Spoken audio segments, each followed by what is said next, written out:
क्या आपने कभी एक ऐसे श्रापित कुएं के बारे में सुना है जिसके पास जाना भी खतरनाक माना जाता है? एक छोटा सा गांव, घने जंगलों और पहाड़ियों के बीच छिपा हुआ, और बीच में एक प्राचीन रहस्यमयी कुआं।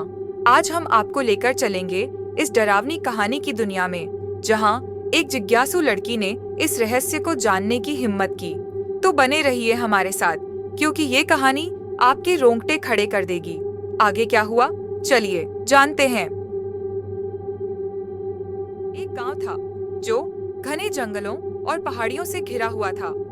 गांव के बीचों बीच एक प्राचीन कुआं था जिसे शापित माना जाता था। गांव के बड़े बुजुर्ग कहते थे कि जो कोई भी आधी रात को उस कुएं में झांकता है, उसे अजीब आवाजें सुनाई देती हैं और लाल चमकती आंखें दिखाई देती हैं। इस डर के कारण गांव वाले उस कुएं से दूर रहते थे।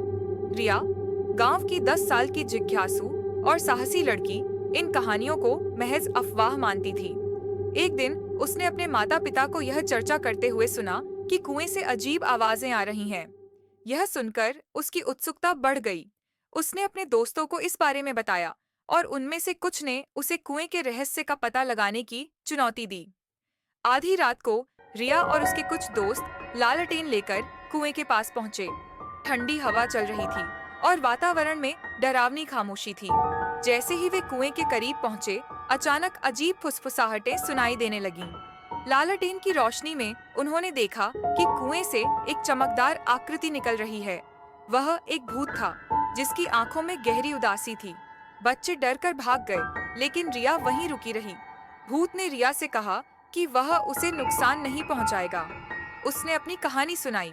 वह आत्मा एक युवा ग्रामीण की थी जिसने गांव पर हमला होने के दौरान गांव के खजाने को कुएं में छिपा दिया था।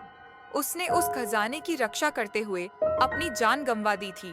अब वह आत्मा उसी खजाने की रक्षा कर रही थी ताकि वह गलत हाथों में न जाए। रिया ने भूत की मदद करने का निश्चय किया। उसने गांव के पुराने बुजुर्गों से कहानियां सुनी और सुराग ढूंढने लगी। उसे बूढ़े काका केशव की एक पुरानी किताब में एक नक्शा मिला जिसमें खजाने का स्थान छुपा हुआ था। अपने दोस्तों की मदद से रिया ने खजाने को ढूंढ निकाला। वह खजाना प्राचीन सिक्कों और एक जादुई रत्न से भरा हुआ था। रिया ने वह खजाना गांव के मुखिया को सौंप दिया। मुखिया ने वादा किया कि इस खजाने का उपयोग गांव की भलाई के लिए किया जाएगा। जैसे ही खजाना सुरक्षित हाथों में पहुंचा, भूत ने मुस्कुराते हुए रिया को धन्यवाद दिया और रात के आकाश में विलीन हो गया। गांव वाले अब उस कुएं से डरने के बजाय उसकी इज्जत करने लगे।